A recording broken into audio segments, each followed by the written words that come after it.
पाकिस्तानी कब्जे वाले कश्मीर यानी पीओके में हालत काबू से बाहर होते जा रहे हैं। बीते 3 दिनों में पाकिस्तानी सेना की फायरिंग में अब तक 12 लोगों की मौत हो चुकी है, जबकि कई लोग घायल हैं। विरोध की आग को दबाने के लिए पाक सेना और रेंजर्स लोगों पर आंसू गैस के गोले बरसा रहे हैं, गोलियां चला रहे हैं, लेकिन लोग पीछे हटने को तैयार नहीं है। वहीं सड़कों पर भारी भीड़ पाकिस्तान सरकार के खिलाफ नारेबाजी कर रही है और पाकिस्तानी हुकूमत को तानाशाह करार दे रही है। संयुक्त अवामी एक्शन कमेटी के नेतृत्व में जारी आंदोलन अब अंतर्राष्ट्रीय मंचों तक गूंज चुका है। अब सवाल यह है कि क्या पाकिस्तान अपने ही कब्जे वाले कश्मीर की आवाज को कुचल पाएगा या फिर ये आग और भड़क उठेगी।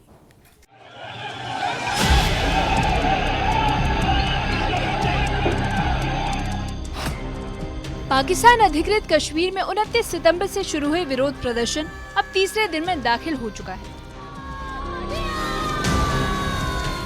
मुजफ्फराबाद से लेकर मीरपुर तक लोग सड़कों पर उतर आए हैं। दुकानें, बाजार और परिवहन ठप है। लोग पाकिस्तान सरकार के खिलाफ जमकर नारेबाजी कर रहे हैं। वहीं विरोध इतना तेज है कि सुरक्षा बलों को कर्फ्यू और इंटरनेट ब्लैकआउट तक लगाना पड़ा, लेकिन इसके बावजूद लोग पीछे हटने को तैयार नहीं।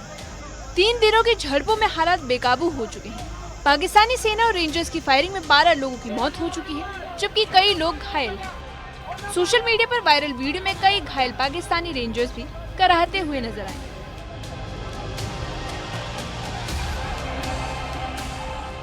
वहीं लोगों ने रेंजर्स पर हमला कर उन्हें भी नहीं बख्शा।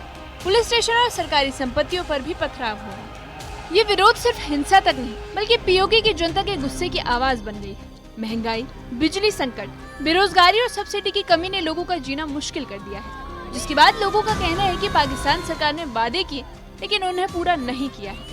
तो ये उनका हकीकी भाई है। ये कह रहा है कि एनी शाहिदीन जो साथ लेके गए कि सीएमएच के अंदर लेके गए, उन्होंने उसको फर्स्ट एड ही नहीं दी, उसको वापस भेज दिया। फर्स्ट एड देते हैं वो बच जाता। ये जुल्म है हमारे साथ कि वो मसीहा मतलब अस्पताल में भी अब ट्रीटमेंट नहीं मिल रहा है। ये एनी शाहिदीन है, ये भाई है उसका सका जो लेके गए कि उन्होंने अस्पताल से वापस भेजा। जब वो वापस नीलम पुल पे पहुंचा, उसकी सांसें चल रही थी। इससे बड़ा जुल्म हमारे लिए और क्या होगा। प्रदर्शनकारियों की नाराजगी सिर्फ आर्थिक मामलों तक सीमित नहीं, राजनीतिक मांगे भी साफ उठ रही हैं। पीओके विधानसभा में कश्मीरी शरणार्थियों के लिए आरक्षित 12 सीटों को खत्म करने की मांग जोर पकड़ रही है। वहीं प्रदर्शनकारियों का आरोप है कि पाकिस्तान का प्रत्यक्ष हस्तक्षेप है। इसके अलावा नौकरियों में हिस्सेदारी, गिरफ्तार प्रदर्शनकारियों की रिहाई और बुनियादी अधिकारों की बहाली की मांग हो रही है।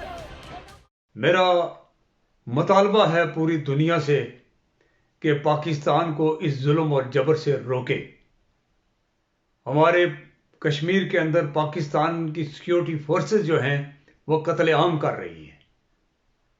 दुनिया वाले नोटिस उठाएं और पाकिस्तान को रोकें। अगर पाकिस्तान को रोका ना गया तो ना जाने कितने और कश्मीरियों के जो है वो उनको कत्ल किया जाएगा, उनके घर बर्बाद कर दिए जाएंगे। इस वक्त पूरा जो है अपना पाकिस्तानी ज़ेर इंतजाम कश्मीर बंदूकों के साए में है। लोग खौफ की जिंदगी बसर कर रहे हैं और हमारी कोई बात सुनने के लिए तैयार नहीं। संयुक्त अवामी एक्शन कमेटी इन प्रदर्शनों का नेतृत्व कर रही है। इसने 38 सूत्रीय चार्टर जारी किया है, जिसमें न सिर्फ आर्थिक और राजनीतिक मांगे शामिल है, बल्कि आजादी की मांग भी दर्ज है। JAC ने साफ चेतावनी दे दी है कि अगर पाकिस्तान सरकार ने तुरंत कदम नहीं उठाए तो आंदोलन और तेज होगा। पीओके में सेना की बर्बरता का मुद्दा अब अंतर्राष्ट्रीय मंच पर भी पहुंच गया है। संयुक्त राष्ट्र मानवाधिकार परिषद में इस पर आवाज उठी है। UKPNP के नेता सरदार नाजिर अजीज ने पाकिस्तान सरकार से तुरंत JAC की मांगे मानने को कहा। वहीं JAC नेता शौकत नवाज मीर ने पाकिस्तान सरकार को डायन तक कह दिया है और आरोप लगाया कि सरकार अपने ही बच्चों को निगल रही है। Azad Kashmir, the Joint Awami Action Committee has called for a complete shutdown and a wheel jam strike on 29th September, reflecting the growing frustration and unity of people against deprivation. More than 3 million Kashmiris in AJK are under siege, and 2 million Kashmiris living abroad have been left disconnected from their loved one. We appeal to the United Nations and international community to intervene immediately. ये डायन बन चुकी है, डायन अपने बच्चों को खाती है। ये रियासत जो है इस वक्त अपने बच्चों को, अवाम को मारने पे तुली हुई है, लिहाजा ये मारेगी भी और उसकी आवाज कहीं बाहर न जाए, इसलिए उन्हें मीडिया भी बंद कर। अगला प्लान क्या है? अगला प्लान ये इंडिया को कहते हैं ना जालिम जाबर है, और वहाँ तो काफर है, हिंदू है, वो तो जुल्म करेगा। इनसे क्यों पूछो भाई तुम क्या हो? तुम मुसलमान होते हुए इस जिसको तुम 100 कार्ड आजाद कश्मीर कहते हो, ये आजाद नहीं है।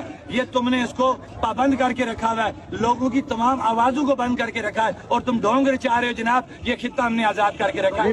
पीओके में जनता के धैर्य का बांध टूट चुका है। लोग अब सिर्फ महंगाई, बिजली कटौती और बेरोजगारी जैसे मुद्दे पर ही नहीं बल्कि अपने बुनियादी अधिकारों और राजनीतिक हिस्सेदारी के लिए भी सड़कों पर उतर आए हैं। 38 सूत्री चार्टर में जहां सब्सिडी और नौकरियों जैसी मांगे हैं, वहीं आजादी की मांग भी जोर पकड़ रही है। Bureau report, news 18। पीओके में जनता के धैर्य का बांध टूट चुका है। लोग अब सिर्फ महंगाई, बिजली कटौती और बेरोजगारी जैसे मुद्दे पर ही नहीं बल्कि अपने बुनियादी अधिकारों और राजनीतिक हिस्सेदारी के लिए भी सड़कों पर उतर आए हैं। 38 सूत्री चार्टर में जहां सब्सिडी और नौकरियों जैसी मांगे हैं, वहीं आजादी की मांग भी जोर पकड़ रही है।